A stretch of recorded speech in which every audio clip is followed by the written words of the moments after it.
Thank you, Presiding Officer. To ask the Scottish Government, in light of it being the 16 days of activism against gender-based violence, whether it will provide an update on what steps it is taking to tackle violence against women and girls. Cabinet Secretary Angela Constance. Presiding Officer, violence against women and girls is abhorrent. If we want to see a society free from violence, abuse and misogyny, we must prioritise addressing the root cause of that violence, gender inequality. Tackling gender-based violence is not just a commitment for 16 days, it is a commitment for 365 days. Working with a range of partners, we are implementing our ambitious and long-term Equally Safe strategy, which focuses on early intervention and prevention and is backed by an annual £19 million through the Delivering Equally Safe Fund, which supports 119 projects from more than 100 organisations. David Torrance. I thank the Cabinet Secretary for that answer. Violence against women and girls is abhorrent, and frontline services provide much-needed support to victims and survivors. Can I ask the Scottish Government to outline what steps it is taking to ensure that victims get all the support they need? Cabinet Secretary. Presiding Officer, we are investing record levels of funding, including significant levels of funding into frontline services to support victims of violence, including through our Delivering the Equally Safe Fund and the Victim-Centred Approach Fund. Between October 2021 and March 2024, the Delivering Equally Safe Fund has supported 67,004 adults, children and young people.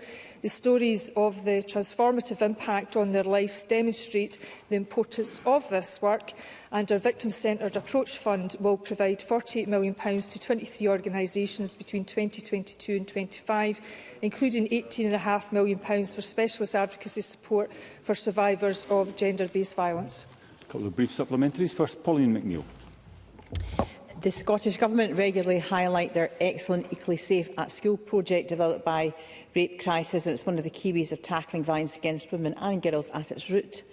But the Scottish Government reported that they expected that project to be running in around 48% of secondary schools by 2020.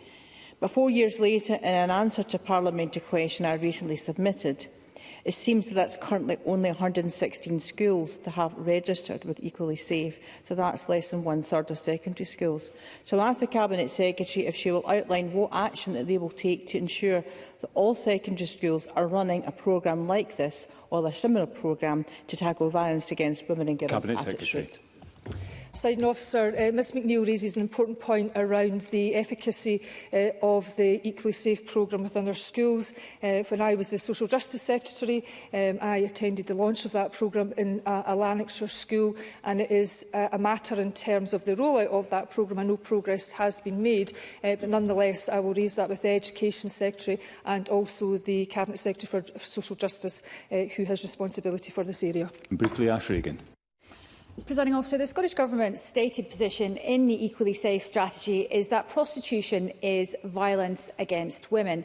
So, in the absence of a Scottish Government plan to challenge demand, will the Scottish Government do the right thing by Scotland's women and girls and back my unbuyable bill?